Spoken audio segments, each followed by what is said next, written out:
Rumah berantakan bukan karena kita malas, tapi mungkin karena kita beneran capek. Orang lain gak akan paham, mereka kira kita itu cuma malas, padahal beneran capek, beneran gak ada waktu. Dan yang kita lakuin hanya menyempatkan diri untuk berberes-beres.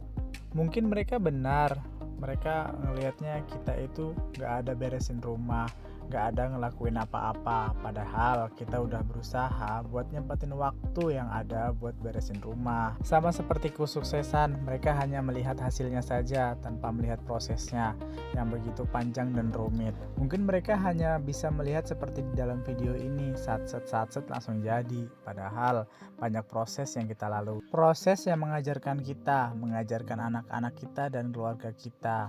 Proses yang gak simpel, proses yang penuh dengan kegagalan, proses yang penuh dengan ujian rasa sabar dan ketekunan. Mungkin orang ngelihat kita kerja, mungkin mereka ngelihat kita ada uang untuk memperkerjakan orang lain, untuk membereskan rumah kita. Mungkin itu yang mereka pikirkan kalau jadi kita, padahal kita juga sayang buat ngeluarin uang hanya untuk membereskan rumah yang sebenarnya bisa kita lakukan kalau kita lagi nggak capek. Mungkin yang bikin capek itu kalau kita nggak memulainya.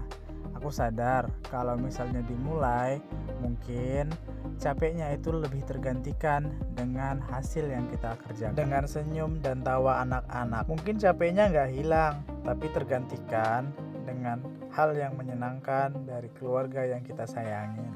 Ditambah lagi pembelajaran yang sangat bernilai gak akan kita dapatkan di sekolah manapun. Mungkin kita bakal lupa ketika membereskan rumah bersama anak-anak, tapi mungkin juga itu juga bakal jadi momen yang sangat diingat oleh anak-anak kita nantinya. Ketika mereka dewasa, ketika mereka sudah punya anak cucu. Mungkin momen itu tidak tergambar langsung di ingatan mereka, tapi momen itu pasti teringat dalam alam bawah sadar mereka, membuat mereka menjadi tidak malas dalam membereskan sesuatu.